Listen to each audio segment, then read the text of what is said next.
अदालत ने ये साफ कर दिया है कि केवल आरोप लगाने से पत्नी का मेंटेनेंस बंद नहीं किया जा सकता। पति को अदालत में पर्याप्त और ठोस सबूत पेश करने होंगे जिनसे ये साबित हो जाएगा कि पत्नी लगातार किसी दूसरे व्यक्ति के साथ वैवाहिक संबंध जैसी स्थिति में रह रही है। अगर ऐसी सबूत नहीं है तो पत्नी का भरण पोषण जारी रहेगा।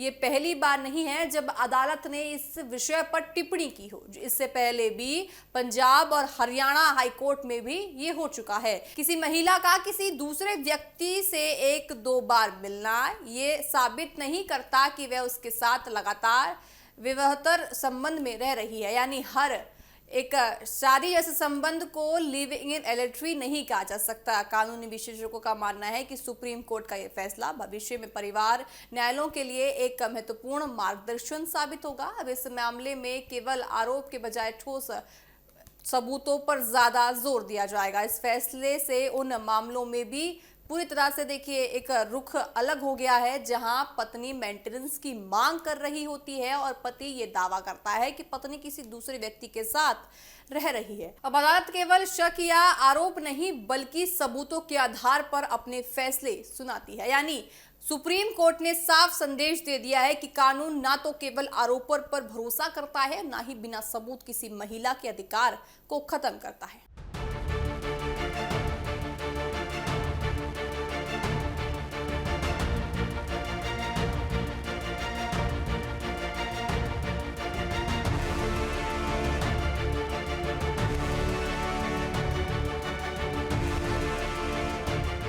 पति पत्नी के बीच होने वाले विवादों में सबसे अहम मुद्दों में से एक होता है गुजारा भत्ता यानी मेंटेनेंस। अब इसी विषय पर सुप्रीम कोर्ट ने एक महत्वपूर्ण फैसला सुनाते हुए कानून की स्थिति को और स्पष्ट कर दिया है। सुप्रीम कोर्ट ने कहा है कि यदि कोई पत्नी लगातार किसी दूसरे व्यक्ति के साथ वैवाहिक संबंध जैसी स्थिति में रह रही है, जिसे कानून की भाषा में लिविंग इन एडल्ट्री कहा जाता है, तो वह पति से मेंटेनेंस पाने की हकदार नहीं है। यह फैसला आपको बताएं कि मध्य प्रदेश के एक मामले में आया जहां पति पत्नी के बीच लंबे समय से विवाद चल रहा था। पति का आरोप था कि उनकी पत्नी किसी दूसरे व्यक्ति के साथ लगातार रह रही है। मामला निचली अदालत से होते हुए हाई कोर्ट पहुंचा जहां पत्नी के पक्ष में मेंटेनेंस देने का आदेश दिया गया। इसके बाद पति सुप्रीम कोर्ट पहुंचा। सुप्रीम कोर्ट ने मामले के रिकॉर्ड और उपलब्ध सबूतों की जांच की।